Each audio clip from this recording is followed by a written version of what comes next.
ఓం శ్రీకృష్ణ పరబ్రహ్మణే నమః. భగవద్గీత పారాయణానికి స్వాగతం, సుస్వాగతం. అందరికీ నమస్కారం అండి. మనం భగవద్గీతలో 4వ అధ్యాయంలో 35వ శ్లోకాన్ని అర్ధసహితంగా తెలుసుకుందాం. ఈరోజు 36వ శ్లోకాన్ని తెలుసుకుందాం. అయితే ఈ 35వ శ్లోకం నుండి మనకేం చెప్తున్నాడు అంటే 34 వరకు యజ్ఞాలు చేయాలి. యజ్ఞాలు ఎన్ని రకాలు, ఆ యజ్ఞాల వల్ల మనకేంటి కలిగేది అనేది చెప్పిండు. అయితే యజ్ఞాలు చేసినా మనం జ్ఞానయజ్ఞం చెయ్యాలి. జ్ఞానయజ్ఞం ఎలా చేయాలి అంటే జ్ఞానుల వద్దకు వెళ్ళి క్రమశిక్షణతోని వాళ్లకు సేవ చేసుకుంటూ వాళ్ళకు చెప్పినది వింటూ అహంకారం లేకుండా నియమాలు పాటిస్తూ మనము వినయంగా ప్రశ్నిస్తూ విషయాలను ఆకడింపు చేసుకోవాలి. అంటే గురువుల దగ్గర నుండి నేర్చుకోవాలి. ఇది చాలా ఇంపార్టెంట్. పిల్లలందరికీ కూడా చెప్పాలి అని మనం చెప్పుకున్నాం. అలవాటు చేయాలి. గురువులను ధిక్కరించడం, చిన్న చిన్న పిల్లలే వాళ్ళ టీచర్లను బనాయించడం, వాళ్ళ మీద చాడీలు చెప్పడము పెద్దలకు అంటే ప్రోత్సహించకూడదు. ఎప్పుడు మనకు గౌరవం ఉంటుందో అప్పుడే అది మనకు పని చేస్తుంది. డాక్టర్ దగ్గరకు పోతే మనకు నమ్మకము, గౌరవం ఉండాలి డాక్టర్ పట్ల. పిక్చర్ డాక్టర్ ఆడేం చూస్తాడు అంటూ ఉంటాం మనం. అనుకుంటూ మళ్ళీ అదే డాక్టర్ దగ్గరకు పోతే మనకు మంది పని చేయదు. ఎందుకంటే నిజంగానే మన భావన ఎలా ఉంటుందో మనకు ఫలితం అదే విధంగా ఉంటుంది. యద్భావం తద్భవతి అని ఒకటే మాటలో చెప్పిండు భగవంతుడు. అందుకే మనకు అటువంటి భావంతో పోయి మనకి ఏ పని అవుతుందో కాదో కానీ ఒకసారి అయితే పోయి అడుగుదాం అనుకొని వెళ్తాం. నీకు ఆయన దగ్గరికి పోతే పని కాదని నీకు గ్యారంటీగా తెలిసి ఉండి నువ్వు ఎందుకు పోతున్నావు? మరి అది మనం తెలుసుకోవాలి. మనకు మంచి భావన ఎప్పుడు ఎవరి దగ్గర ఎక్కడ ఏ విషయంలో ఉంటుందో అదే మనకు పాజిటివ్ అనేది ఇస్తుంది. అంతేగాని మనకు నెగటివ్ థింకింగ్తో పాజిటివ్ అవుతుందేమో. ఎవరిని పరీక్షిస్తున్నాం మనం చెప్పండి? దేవుణ్ణి పరీక్షిస్తున్నామా? మన కోసం మనం పని చేస్తున్నామా? దేవుడి కోసం చేస్తున్నామా? కోరిక నీది. నీకు దేని మీద భావము, ఏ భావం ఉంటే అదే మనకు లభిస్తుంది.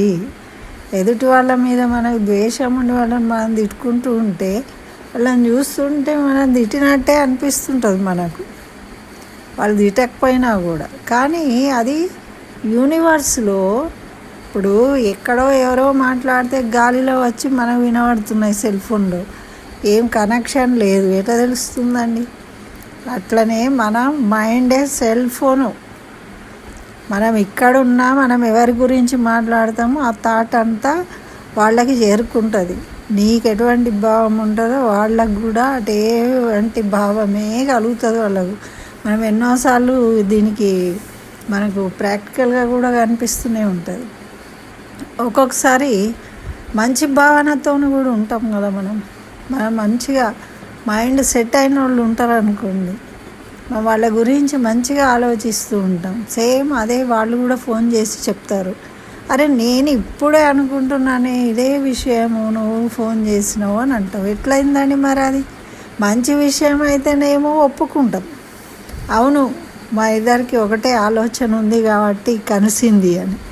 అదే కోపము ఇది ఉన్నది అంటే మాత్రం ఒప్పుకోము. అది కూడా ఒప్పుకోవాల్సిందే, తప్పదు కదా. మనకు కోపం ఉన్నప్పుడు వాళ్ళకు కూడా కోపము కలుగుతుంది. వాళ్ళు మాట్లాడిన మాటలను మనము స్వీకరించినప్పుడు మనకు బాధ కలుగుతుంది కదా.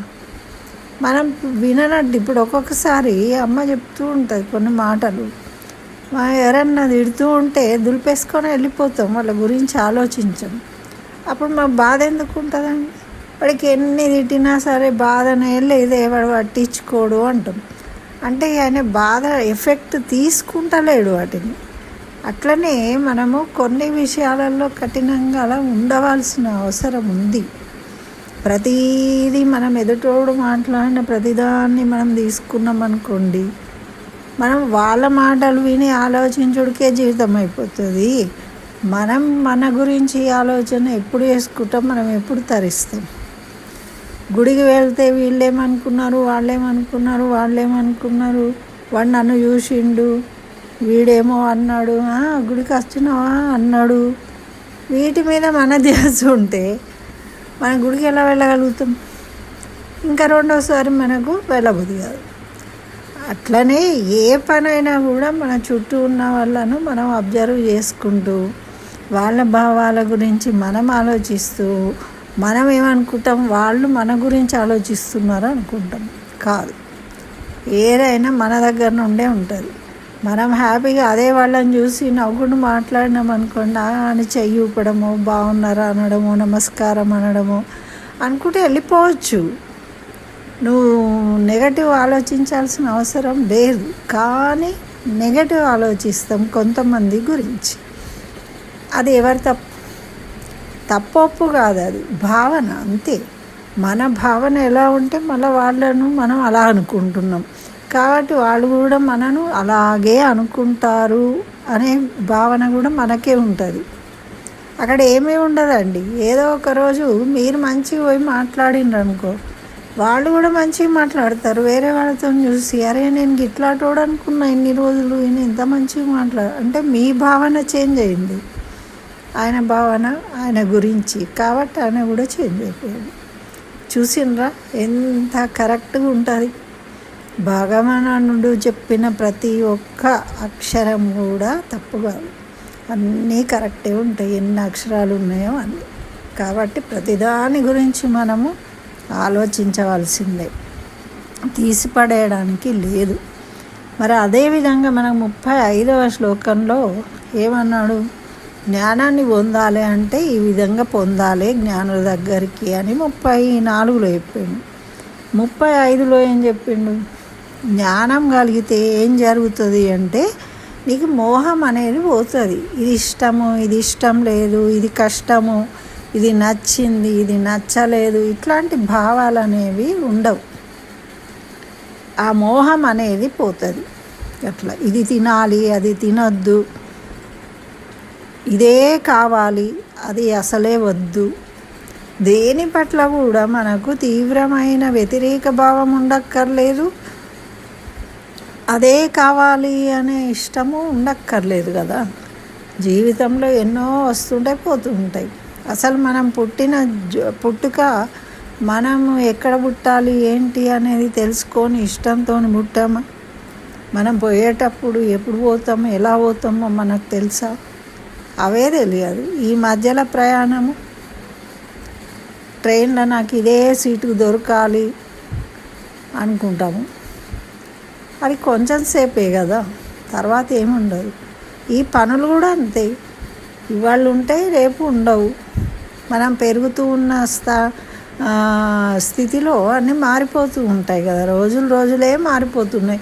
ఇక సంవత్సరాలు ఈరోజు మన చిన్నపిల్లలు పాప అమాయకంగా ఇట్లనే ఉన్నారు అనుకుంటే వాళ్ళు మీకన్నా ఎత్తు పెరిగిపోతారు, మీకే మంచి మాటలు చెప్పే స్థాయికి ఎదుగుతారు చూస్తూ ఉండగానే. అట్లా అన్నీ చేంజ్ అవుతాయి కాబట్టి మనకు అటువంటి అభిప్రాయాలు దేని పట్ల ఉండాల్సిన అవసరం లేదు. అదే ఒక జ్ఞానం. మరి జ్ఞానం కలిగినప్పుడు వాటి మీద ఆపేక్ష అనేది, ప్రేమ అనేది, ఇట్లాంటి అటాచ్మెంట్లు ఉండవు. మన జీవితంలో కర్తవ్య నిర్వహణ ఉండాలి. మనం చేయాల్సిన కర్తవ్యం పట్ల మనకు అవగాహన ఉండాలి, చేయాలి. దానివల్ల ఫలితాల మీద అవసరం లేదు. వాటి పట్ల ఇష్టము అయిష్టము అని కూడా ఉండకూడదు. మనకి ఇష్టం లేని కూడా చేస్తాం, ఇష్టం ఉన్నాయి కూడా చేస్తాం. మందులు తినాలని ఎవరికి ఉంటుందండి ఇష్టం? గోళీలు వేసుకోవాలని ఇష్టం ఉండకుండా మనం రోజు వేసుకుంటూనే ఉన్నాము మర్చిపోకుండా. ఎందుకు చెప్పండి? అది వేసుకోవాలి, వేసుకుంటేనే నీకు ఈ శరీరం పనిచేస్తుంది కాబట్టి నువ్వు వేసుకుంటున్నావు. మరి ఈ శరీరం పనిచేయడం కోసం మందులు వేసుకుంటున్నాం కానీ ఈ శరీరంతో చేయవలసిన కర్తవ్యాన్ని నిర్వహించాలి కదా. వేస్ట్ చేసుకుంటే ఏం లాభం? మందులు తినుకుంటూ మంచిగా కాళ్ళు ఉన్నాయి, చేతులు ఉన్నాయి, జ్ఞాపక శక్తి ఉన్నది, కళ్ళు పనిచేస్తున్నాయి, అన్నీ పనిచేస్తున్నాయి, మందులు వేసుకుంటున్నాం, ఏమీ ఇబ్బంది లేదు. అప్పుడు మరి నోటితో మంచి మాటలు మాట్లాడాలి, నలుగురికి హితంగా మాట్లాడాలి, చేతులతో దానం చేయాలి, ఈ కాళ్ళతో మంచి ప్రదేశాలకు వెళ్ళాలి. ఇవన్నీ ఉంటాయి కదా, మంచి పనులు చేయడానికి వెళ్ళాలి. అట్లా మనం మంచి ఆశీర్వాదం చేయాలి, మంచి కోరుకోవాలి. ఇవన్నీ చేయాలి. చేసినప్పుడే కదా ఈ శరీరం ఉన్నందుకు లాభం. మందులేసి మరీ దీన్ని కాపాడుకుంటడం ఎందుకు అంటే అప్పుడు ఈ మోహం అనేది లేకపోతే అలా ఉండగలుగుతాం అన్నమాట. మరి ఆ జ్ఞానం చేత ఏమవుతుంది? మనకు ప్రాణులలో మనకి మన ఆత్మదర్శనం జరుగుతుంది. అప్పుడు జ్ఞానవంతుడివి అయినావు అని తెలియబడతావు. ఇప్పుడు ఏది పట్టించుకోడు, అబ్బో మా నాన్న ఏది పట్టించుకోడు. ముసలమ్మ కూడా అబ్బో ఏం పట్టించుకోనట్టే ఉంటుంది, కానీ అన్నీ పట్టించుకుంటే అడుగుతుంది. అంటే అన్న ముసలోళ్ళైనా వీళ్ళు ఏమేం చేస్తుండ్రు, అదేం చేసింది, ఇది ఎక్కడికి పోయింది, ఇదేం తిన్నది, అదేం మాట్లాడింది, ఇవన్నీ పట్టించుకుంటారు. వాళ్ళకి ఏం అవసరం అండి? అవసరం లేదు కదా. మాయిగా వాళ్ళు ఏదో కృష్ణారామ అనుకుంటూ వాళ్ళకి అవసరం ఉన్న వాళ్ళు చేసుకోవచ్చు. కానీ ఇంకా వీళ్ళకి అర్థం కాకుండా వాళ్ళని పిలిచి మరీ అడుగుతూ ఉంటారు. అంటే ఇది కర్తవ్యం కాదు, మన కర్తవ్యం మాత్రమే మనం నిర్వహించాలి. అవన్నీ అవసరం లేని మన జీవితానికి ఏది అవసరం? నేనేంటి ఇప్పుడు ఇంతమంది పిల్లల్ని కన్నా, వీళ్ళందరినీ పెంచినా, అసలు నేనెవరు అనేదన్నా అప్పుడు తెలుసుకోవడానికన్నా ప్రయత్నం చేస్తే వాళ్ళు ఆనందంగా ఉండగలుగుతారు. లేకపోతే ఇవే ఆలోచించుకుంటుంటే పాపం ముసలోళ్ళు అయ్యి అందులో మంచంలో అన్నా కూడా వాళ్ళకి ద్వేషము, పగ, కోపము, వాళ్ళకి కావాల్సిన వాళ్ళు మంచి వాళ్ళు వస్తే సంతోషము, కొంతమంది బిడ్డలు వస్తే సంతోషము, కొడుకు పిల్లలు వస్తే పట్టించుకోరు, కోపము, ఇట్లా ఉంటారని చెప్తూ ఉంటారు. ఎందుకండి పాపం వీళ్ళైనా వాళ్ళైనా పిల్లలే కదా. మరి కోపం వాళ్ళని చూస్తే ఎందుకు? పట్టించుకోకపోవడం, ప్రేమ ఉండకపోవడం, వీళ్ళంటే ప్రేమ ఉండడం, ఇవన్నీ ఏంటి? మోహము, అజ్ఞానం. మరి అజ్ఞానం ఏంటండి? మంచి ఉద్యోగాలు చేసిండ్రు, మంచిగా ఇల్లు కట్టిండ్రు, సంపాదించిండ్రు, బంగారంగా ఉన్నారు, పిల్లలకు మంచి చదువు చదివించిండ్రు, పెళ్ళిళ్ళు చేసిండ్రు, ఇవన్నీ చేసిండ్రు, వాళ్ళు జ్ఞానం లేదంటారు. అంటే జ్ఞానం అనేది ఆత్మకు సంబంధించింది, మనం చేసే పనులకు సంబంధించింది కాదు. ఇది మన జ్ఞానం ఎందుకు తెలుసుకోమంటున్నాడు? మనం ఎందుకు జన్మించాము, మనం ఏం చేస్తున్నాము, ఇది ఏమవుతుంది? ఇప్పుడు ఈ విధంగా ఆలోచనలు పెట్టుకొని మనము ఇవన్నీ నేను సాధించిన మళ్ళీ ఒక జన్మ. అయితే పుణ్యము లేకుంటే పాపము నీ వెంట ఉంటూ ఉంటుంది. ఆ పుణ్యము వద్దు, పాపము వద్దు, ఇష్టము వద్దు, కష్టము వద్దు, నష్టము వద్దు, ఏది వద్దు మనకు. దాంతో సంబంధం లేదు అనుకున్నప్పుడు కదా మనము బ్యాలెన్స్డ్ ఉంటాం, అంటే స్థితప్రజ్ఞతగా ఉండగలుగుతాం. అదే స్థితప్రజ్ఞత అనే మాట అన్నమాట. అంటే వీళ్ళు వచ్చిండ్రు అని సంతోషపడిపోవడము, వాళ్ళు వచ్చిండ్రు అని మనము ఇష్టం లేని విధంగా ఉండడము, అలా లేకుండా అందరూ ఎవరు వచ్చినా మనము ఆశీర్వదించి పంపించామనుకోండి, దాన్ని ఏమంటారు? స్థితప్రజ్ఞత. అమ్మ నువ్వు చాలా గొప్పదని, ఓకే. అమ్మ నువ్వు ఏంటి ఇంత పిచ్చి పని చేసినావు, ఓకే. రెండిటికి ఆ విధంగా ఉండాలి అంటాడు భగవంతుడు. అది దేనికి? మోహం అంటే ఇదనమాట. అలాంటి మోహం అనేది కలగదు, ఎప్పుడు జ్ఞానం ఉన్నప్పుడు కలగదు. మనం ఏదో సంపాదించుడు, పుస్తకాలు చదివి పరీక్షలు రాస్తే జ్ఞానవంతులం కాదు. జీవితానికి సంబంధించిన జ్ఞానం, ఆత్మకు సంబంధించిన జ్ఞానం అంటే ఇది. అన్నమాట. దీన్ని తెలుసుకోవాలి అంటే మన జీవితాలు సరిపోవు. కాబట్టి మనం కనీసం ప్రయత్నమన్నా చేయాలి. 90 ఏళ్ళు వచ్చినా ప్రయత్నమే చేయకపోతే ఎట్లా? అందుకే చిన్నప్పటి నుంచి తెలుసుకుంటే ఒక వయసు వచ్చినాక వాళ్ళకు ఆ జ్ఞానం అనేది కలుగుతుంది అన్నమాట. అయితే ఈ 36వ శ్లోకంలో ఏం చెప్పిందో చూద్దాము.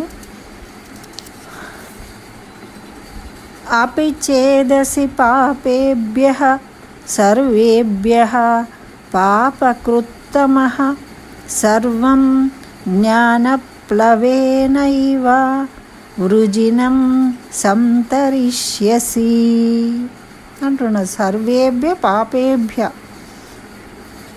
అందరికంటే పాపులు. పాపకృత్తమ అంటే అందులో ఉత్తముడు, అన్నీ ఎక్కువ పాపాలు చేసిన వాళ్ళు అన్నమాట. ఉత్తములు, పాపోత్తములు. పాపకృత్తములు అంటే అనేకమైన పాపాలు చేసిన వాళ్ళు అనమాట. వాళ్ళు అటువంటి పాపాలు చేసిన వాళ్ళైనా సరే జ్ఞానము పొందినట్టయితే, జ్ఞానము కలిగినట్టయితే, జ్ఞానము అనే ఒక తెప్ప ఉందనుకోండి, పాపాల జలరాశి ఒక సాగరమంత పాపం చేసినా కూడా దాన్ని మనకు పడవ ఉంది. ఆ పడవను పొందినాము అంటే ఎంత పెద్ద సాగరమైనా మనం దాటేయగలుగుతాం ఈజీగా. అది చెప్తున్నాడు. జ్ఞానం ఎందుకు పొందాలి మరి? ఇంతకీ జ్ఞానం జ్ఞానం అని చెప్తున్నాడు కదా భగవంతుడు. జ్ఞానం పొందడం వల్ల ఏమవుతుంది అంటే, నీకు ఇష్టమైన వాళ్ళ గురించి మంచి మాటలు మాట్లాడిన పుణ్యం, ఇష్టం లేని వాళ్ళను తిట్టిన అది పాపం. ఇటు పుణ్యం వచ్చే, అటు పాపం వచ్చే. ఇటు ఒకరిని మోసం చేసినావు పాపం, ఇటు ఎవరికో దానం చేసినావు పుణ్యం. ఇటు పుణ్యం అటు పాపం, రెండూ వస్తాయి. ఏదీ లేకుండా ఉండడము జ్ఞానం కలగడం. జ్ఞానం కలిగిన వాడు ఏం చేస్తాడు? అందరితోని సమానంగా ఉంటాడు. తనకు నచ్చినా నచ్చకపోవడం అనేది ఉండదు.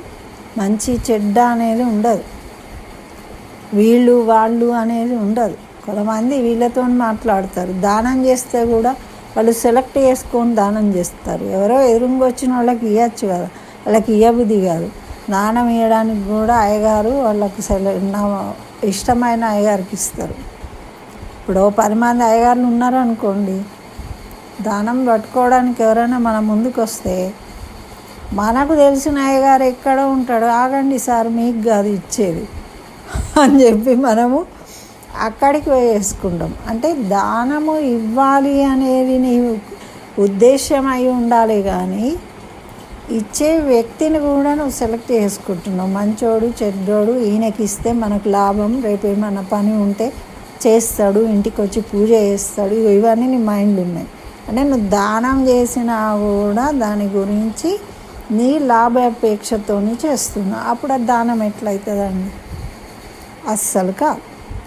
ఇవే మనం చేసే లోపాలు ఏంటి అంటే ఇవే ఉంటాయి మనకెప్పుడు. ఇప్పుడు అంతా ఇవ్వడం తీసుకోవడం జీవితం అంటే, అంతే కదండి.